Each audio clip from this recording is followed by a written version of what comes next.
આપ કોંગ્રેસના ગઠબંધનને લઈને સાંસદ વિનોદ ચાવડાએ પ્રહાર કર્યા છે। તેમણે કહ્યું કે ગઠબંધનથી ભાજપને કોઈ અસર નહીં થાય।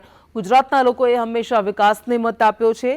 પીએમને ગુજરાતીઓએ ખોબલે ને ખોબલે મત આપ્યા। 26 બેઠકો પર 5 લાખથી લીડથી ભાજપનો વિજય થશે।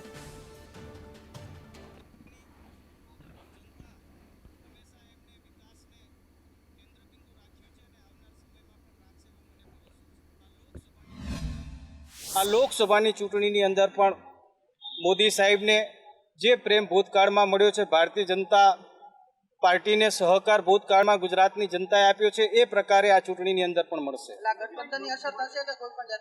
બિલકુલ નહીં, કારણ કે ગુજરાતની જનતા હંમેશા એમણે વિકાસને કેન્દ્રબિંદુ રાખ્યું છે અને આવનાર સમયમાં પણ રાખશે એવો મને ભરોસો છે।